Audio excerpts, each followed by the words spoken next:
Hello, welcome back. This is The Thing About Cars, coming to you from Atlanta, Georgia, as always, recording in Strongbox West. Around the table, we've got Beka, Tim, Ben, and I'm Mickey. Thanks for listening. Got a pretty full agenda today, and I'm just going to jump right into it. Let's first talk about something that Beka wrote up there, pull apart. One of my favorite things to talk about. What have you got in mind, Beka? I just had new things to add to your list of why not to like them. Okay. And one of them, people might have varying opinions on. But one of the things I discovered up there is that there's an age restriction on people allowed to go back there.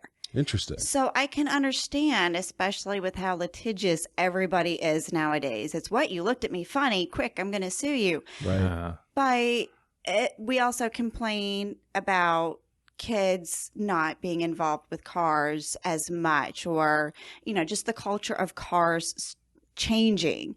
When I was a kid, one of the things that brought me into it was cataloging car parts from junkyards and being the helper. You hold the tool or you carry something around, and it bothered me that they say you have to be at least 16.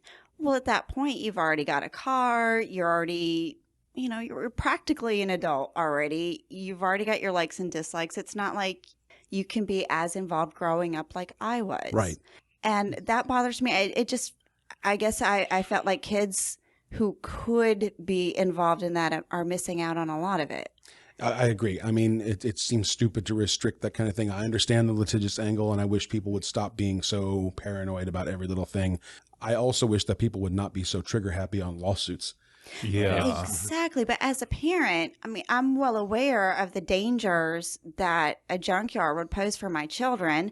I would sit there and nag on them constantly, and knowing they'll probably still get hurt. And Right. You know what I'm going to do? I'm going to go put a Band-Aid on it, or I'll get them a shot if it was metal, and then I'll say, see, that's why you listen to me and you don't touch it. Right. There was a time when I was young and I was old enough to be using a chainsaw, so I was still a teenager. But I remember nicking my foot on a stationary chainsaw that was sitting on the ground. And I just walked past it. And yes, it was off. There was nothing running, right? So, But it's sharp, yeah. but it's sharp. And my ankle brushed up against the chain, and I had this really nice scar as a result of it. And what did we do back in those days? We grabbed a handful of dirt and rubbed it in the wound and just kept on working. And most people these days would be shocked to find out that that's what happened. But when did we get so... Yeah. Nowadays, they would be suing the manufacturer of the chainsaw for not making it safe for people to walk by when it was off. Right. But yeah, when we were growing up, it's a life lesson. Ouch, go get a Band-Aid. And unlike your family, my family liked to clean everything out with gasoline. Oh my God, stories. But, you throw a Band-Aid on it and you learn the lesson from the pain. You don't go around finding, who can I sue about this? So pull apart turned you away because you had your kids. Well, it was one of those where I had gone up and I had perused for too long and I needed to go get the kids. So I brought them back up, and she's pointing at this sign, but there are about 500 signs plastering everywhere. And there is no way, if I were to stand there and read every sign, I could be there for an hour. Right. The information I had been looking for was nowhere to be found, and no one could answer it. So yeah, when I brought them up there to be my little helpers, and she said, no, you can't do that. And I both understand it, and I'm both, angered by it. Well, now's the time to get them fake IDs. Just say they're very short people. Right. Exactly. Very short. And and that's, I'm sure, a protected class, and no one can say anything out loud about it if you're Right. they're Yeah. special. Are you picking on my kids? They have a growth disorder and just act all angry. No, don't even say the yeah. word kids. Just teach them to say, yes. Young just teach adults. them to say, have you got something wrong? Have you got something against short people? And that way, if the child says it, then you don't even have to enter the picture. Right. Well, they're still my kids. They could be 8 or 80 and they're still my kids. Yeah. The other thing that I had big issues with, just the other people that go up there. I had been working on a project with the front grille for the Jeep. And at one point I was just getting annoyed, and I thought, fine, I'm just going to go get another grill. Mm-hmm. And that way, if I screw something up, I tend to like to screw up something that isn't the original component anyways. That way, worst case scenario, or if I need to sell it or whatever's going on. So anyway, so I went up there, and there were, I believe, there were about 10 Liberties up there of the KJ generation. Only 2 of them had the right grill because it changed where the fog lights were incorporated either into the bumper or the grill. Oh, yeah. There were 2 there, but one person had just busted his way through the grill to get behind something instead of just unscrewing the screws because, that's just too hard to do. Someone else had thrown the grill into the back of the Liberty, and I don't know if it was the same person or another person, started picking up the wheels and tires and flinging it into the back, crushing the grill. So I had gone all the way up there. There were only 2 available, and both destroyed. Oh. So I'm trying to make some sort of smart ass comment on the notion that there are 10 Liberties in a junkyard, but. and you know what? That's another part that I should complain about. This one Liberty that, other than it was a year older than mine, was practically identical. So this was a real surreal experience for me with some of this, but it still had writing on the window, and it basically talked about Beka was here. Yes, I should have drawn Kilroy in a bunch of places, right? It noted rough start, dead battery, and I'm looking at this written on the window, and I said, basically, this car could have been saved with a new battery and a tune-up, but now it's being picked apart like carrion, and which is what birds of prey eat, yes, or sure. Vultures eat, yeah. We know what carrion is. Not everybody. I don't know. It's the thing you do when you have a bag and you want to get on the plane quickly. Right. That's carry a bag on. of old meat. Yes. Yes. That's carry on, not carry. I'm used to riding with my kids. I have to explain every time I use the word carrying. Anyways, this poor car that looked just like the one I spent a lot of time in now, it's being picked apart because someone couldn't be bothered to do simple things with it. And it bothered me. Well, maybe they just made that judgment call that we're always talking about. At what point do you decide you don't want to keep a car anymore? A tune-up and a battery. Yeah. Well, maybe. We're not even talking framework here. We're, Right. But if they say it won't start, you don't know if that's because... It said dead battery. Dead battery. Okay. And rough idle. Oh, and rough idle. Well, no, runs rough. Okay. So, yeah. Yeah, but that could be that it runs rough because someone majorly overheated it, and now everything inside the engine is warped, and it's basically, beyond repair. You never know. I think I would use more drastic words, but you never know. You never know. And it depends on who they were trying to sell that to. And whoever wrote it, project car for you, it just runs rough. The junkyard is where it was going. Right. And whoever wrote that might not know all those little root causes either. They just might know this thing is screwed. Right. Yeah. But then why wouldn't you write that on I don't know. The verbiage that they had used bothered me. But then again, they ought to come up with a code word to write up on those windshields that says essentially this thing is screwed. Right. Right. Engine toast or something like that, right? Or, I don't know. Right. Or, perfect car to find out. There's a debate online. Does a Hemi fit in a Liberty? Some say yes, some say no. So moving along, this reminds me that Ben pointed out a used car for me because I'm sort of keeping an eye out for a new used car if I can afford it. And Ben found what did you find? An RX? That last one? Yeah. Yeah, it was a 1982 RX-7. It looks pretty sharp and clean, although the ad said the interior needed some love. Right. But the big thing was it didn't have an engine. No engine. But it was only $900. $900. So what engine can I squeeze into an RX-7 body? Yeah, that's a tricky one because it was designed around the Rotary, which doesn't take up a lot of space. Exactly. Right. And it's a low nose. Yeah. And it's a topic I've tried to bring up before because it's something I've never done that I would like to delve into. What are the ins and outs of engine swaps? Well, I know that on the last generation of the actual RX-7, you can, like so many things, drop an LS motor into it. Shut up. See, I can't even say my catchphrase on my bow. Becca does not like the LS swap notions. Right. And even if, if you've got enough length and width, you can always put a little bulge or a cutout or something. Sure, if it has baby, to I like stick your up, bulge. Yes.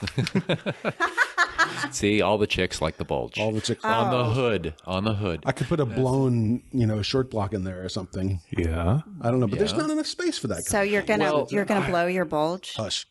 I'm sorry. Somebody reel back in. I apologize. I mean, I would think, I'm trying to remember back to the last time I looked inside the engine compartment of a first gen RX-7. Right. I mean, definitely a V6, I would think. I would think least. so. Yeah. Possibly a 4-cylinder. And if you don't want to do an LS swap, you could drop in a Ford Coyote motor, maybe. I like it. There we go. There we go. But they're tend to be a lot taller around the valve cover area. Coyotes are, I would think too big, but what about a Fox 5.0 or a modular? Right. See, those are the notions I'm playing with because they're smaller and everybody goes, they're old, outdated. Well, there's that question, do you want to have to modify the hood or not? So, yes, do you really, does it make sense to put yourself in that position to have to modify the hood? And when you're talking about a V8 motor, it's generally not the height, but the width. Right. And do I want to be the kind of person who drives around without so many covering? comments. Right. But otherwise, I'm sure I could find a Wankel to fit in there. Oh, yeah.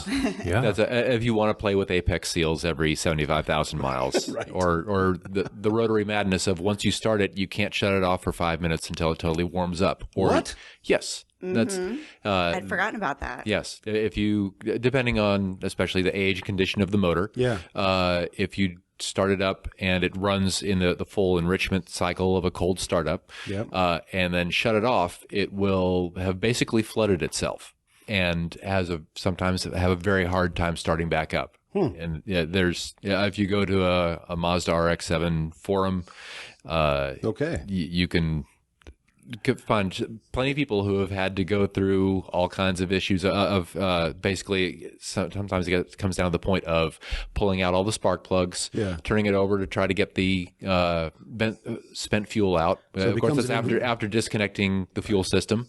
And so it becomes an involved process. Right. And then depending on the condition of your apex seals, which are the rotary motor equivalent of cylinder rings, piston rings, I should say. You may have to drop a little bit of oil into the combustion chambers so that they get enough compression to then start. It can be. That's a headache. Yeah, there's a reason why Mazda doesn't make the rotary motor anymore. Wow. I'm surprised nobody came up with some kind of venting system to get around that. Well, the problem is that the engine doesn't know that it's flooded. Right. Right. That's it. Well, it was 1982. Yeah. Right. Yeah. And back then it's still carbureted. So I'm talking about a manual venting system, not a. Well, that's basically, stopping the fuel flow one way or another and, popping the spark plugs out. That's right. To forgo that, though. Which reminds me of another thing. We're talking about this with regard specifically to the Wankel engine, but I've also heard that anytime you start a regular car, that you should wait till it warms up before you turn it off again. That turning on the car and then turning it off right away is not good for the car. I still think that's more old school. I still apply it. I think so too. They kind of argue, but I'm very old school mentality. So. Right. And I'm of that. Yeah, I'm still of that mentality too. Of once I start it up, I'll keep it running till it's totally warmed up. But when you're talking warm up, some people think the air is blowing hot, and no, I argue it's when the RPMs drop, and that's 20 to 30 seconds sometimes. Right. Well, it depends on how far it drops. Yes. Right. Because there's depending on when it's fully up to the operating temperature, let's say over 140 degrees coolant temperature, depending on what your ECU thinks as it was programmed by the manufacturer. Right. Old school again. Right. When it goes to normal fuel enrichment instead of cold start enrichment. Right. Right. Yeah. And they say the problem with restarting it when it's cold is since it does run richer then, you often can get that extra fuel washing down the oil that's on the inside of your cylinders, and you get more wear that way. So, there's a lot of schools to thought that, although I think generally the more modern the vehicle, the more you can get away with. Oh, right. The advances in metallurgy that goes into engines, that's been pretty big. And with computer-controlled fuel systems, Right. Yeah, but remember, I want to rip my fuel injection system out of the Mustang and take it down to carb. Right. But what's your goal for doing that? Ripping out everything computer controlled that I didn't design and install. Okay. Just from a control freak standpoint. I mean, are you trying to get? I mean, Mickey's having a field day with that one. He is just laughing. Yes, exactly. And he's asked questions before. Yes, I want to thoroughly control my car. I want it to be more than a car. It's an extension of me. Okay. So I actually admire this thought. I mean, there's a part of me that's like, yeah, you should be able to tweak your car any way you want to do it. That's funny. I'll mention that. I actually just sent Beka an invite for a Facebook group called the Carburetor Appreciation Society. Oh, wow. And there are some guys in there that there was a post. They're always posting pictures of different carburetors and things. You know, but just not a Holly. There was one post that was a picture of the throttle and mixture knobs in an airplane. Oh, yeah. And somebody said, about, wouldn't it be cool if you could do that on cars too? And these guys were going on about how they would love to be able to manually adjust all this different stuff in the intake system. Exactly. Like, I don't want to. Right. I like having some of that done for me. Right. Yes. I want to do it all. I want to control You want to the drive aspect. your car like you're flying a plane. Well, and I've been accused of the interior of my car looking like an airplane cockpit, but I want to have more control of what's going on, be more involved in the process. I don't want to ride a couch down a highway. I want the experience with the car. Well, you could still do that with a fuel injection system if you went with a standalone system. That was me making noises, by the way. Yeah. Well, yeah, but and that not only can you standalone. Yes. FMUs, the old FMUs. Oh, yes, Well, yes. or like a lot of what's used in the racing industry, like a Motec system, or Yes. and I'm sure there's lots of. There's a company here in Atlanta that I know that if you have a certain car, they have not only a wiring harness to plug in a modern system to plug and play with it, and also a starting tune for you. And then with a little bit of knowledge and a laptop, you can dial in your timing at in however many degrees you want across the full RPM range, how much you want. How much advance or retard you would like at a particular RPM, what your fuel enrichment wants to be at a particular RPM. And it would end up being way more efficient than a carburetor. Exactly. Depending on who's driving the car. But, but I mean, my car is still running with the ECU and everything. And we're talking about the Mustang, obviously. But on the rare occasion that it shows up at my friend's shop, and it's usually just for tires or something. Not a lot of people get to touch this car.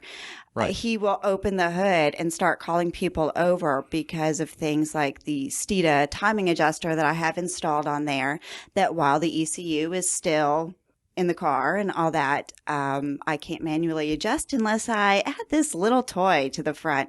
So he'll bring people over and have them look at the weird, odd stuff installed so that I can adjust the timing, like you were saying, with this little gear while the ECU is still there. Okay. Yeah. So there's been all kinds of workarounds that came up with, especially in early fuel injection systems, where the individual, I should say the aftermarket tuning community couldn't figure out a way to break the code that was put in there by the manufacturer. Well, and this was early OBD2. This was only the second year of OBD2 because this is a 97 Mustang. Right. So it's, That's but I'm sure. So that's part of it. Yes. You can, like I said, there's. I guess many different ways to skin a cat, so to speak. Okay, let's not skin cats. So I have a question that was posted to my Facebook page, my personal Facebook page. I asked my friends to give us car questions to work with, and one of them is sort of the chief member of the Peanut Gallery when he asks, if you're driving at the speed of light and you turn on your headlights, what happens? It doesn't light your way. Well, I know from a pure physics perspective, I know the answer to this question. But what do we want to tell my friend Ben Wood what happens? Wait, are you truly traveling at the speed of light, or are we going to start talking about mass? If you're Because your mass is going to take more energy than the particles of the light. You're truly hypothetically traveling at the speed of light. Okay, so we are matching. You're riding an electron. We are not talking about how much energy it takes to move the mass or all of that. If you're Just a truly. strict adherent to relativity, nothing can actually move faster than the speed of light. So something in front of you would see your lights on, but you wouldn't know it. No, because because if you're a true adherent to relativity, you would be moving with your lights on, and so say you're moving at the speed of light, and the light coming out of your headlights is moving at the speed of light. Right. Then someone standing on the side of the road watching this happen is still looking at you in your headlights, and it still looks like Well, Those that's why I was headlights saying are- it looks like the lights are on, but you can't see it. So it's not projecting a beam out in front of you is what I'm saying. Right. It's not lighting your way, but they're is. lit. Well, if nothing can violate the speed of light, then nobody will be able to tell that they're on because that light will not have left them. Except Right. unless you're behind the lights, maybe. They won't know that you're coming until you've hit them. Right. Yeah. So let me pull up the So actual if physics. the light energy is not leaving the lights, then it is perhaps accumulating in them. The filament burns out really quickly because that undispatched light is going to be building heat. Right. I'm trying to pull up the reference that I found, and But that's kind of what I was thinking. It's accumulating in the headlight area itself, but not. Again, you go back to the notion of, is light a particle or is light a waveform? Is light an energy or is light an actual thing? It behaves like both. Oh, are you moving at the speed of light in a vacuum or in a medium? Right. Uh-huh. Oh, yeah. Right. Those are all the questions. Is this still? Are we talking about cars still? This would be the thing about physics.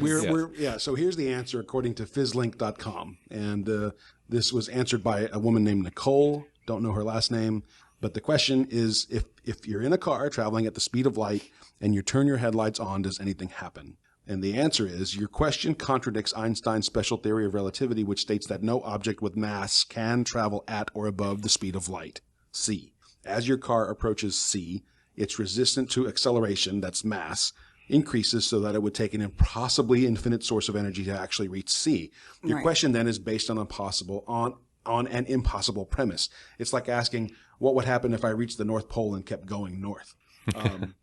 So as you approach the speed of light with your headlights on, dog chasing here you go, your Becca. tail. Here's your answer.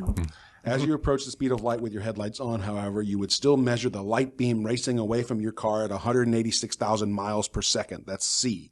A stationary observer watching this happen, though, would not then measure the beam's speed at almost twice C. Relativity says that all observers always get the same measurement for C. C squared. No, just C. So how big a JATO do I need to strap onto my Mazda to make it go anywhere near C? That's just an urban myth. That's it. Yeah, no. You're gonna need a lot of You'll hit the mountain. Yeah. You're Well, going to need to invest in a different kind of energy propulsion system for that. that's the argument that you as your speed increases, you need the exponential energy, and you can't possibly create the amount of energy. Yeah, that's the whole. You're going to need to invent quantum drive, Ben. That's the only way to do it. I guess I better get to it then. But if you do that, then you might as well just invent a time machine. Well, that has uses Out of too. a DeLorean. Right. Oh, we're back to cars. Yeah, all right. We've So come this full person, circle. just to round out the answer here, and I know we're running out of time, she says, this person says, I preface my answer with this comment because it leads immediately to the answer to the question. Imagine that you're in a car traveling at the speed of light and that you turn on your headlights. That state of motion is utterly equivalent to being at rest in an empty universe, since when at rest, the light from your headlights would be launched forward from your car at the speed of light relative to you, with a certain color spectrum. That is exactly what would happen if somehow you could be moving instead at the speed of light. In other words, the presence or absence of other objects or matter in the universe relative to which, if present, you could make a determination that you were moving at the speed of light makes absolutely no difference to your own experiences and experiments. The lights that you launch behaves in the same way whether the other referential matter exists or not. There's your answer. So for the two listeners who are still awake, Don't fall asleep while driving. if I'm going to build a time machine, I'm not going to use a DeLorean. I'm going to use a big old truck so I can bring stuff back. But I love DeLorean. Oh yeah, they're pretty cool, but they're not very practical for carrying things. No. That's But very you have to have true. a stainless steel thing to do whatever Doc Brown That's said. You need right. stainless He was steel for. talking about the composition of the external sheet metal. So if we have any listeners who have traveled near the speed of light, tell us what happened when you turn on your headlights. And if we have any listeners who want to help us make a time machine, please contact us via our Facebook page or via our website, thethingaboutcars.com. Yes, Becca. We're obviously making entries for the Hitchhiker's Guide to the Galaxy. Yes. So Yes. Thanks as always for joining us. This has been The Thing About Cars. We will see you next time. bye. Later.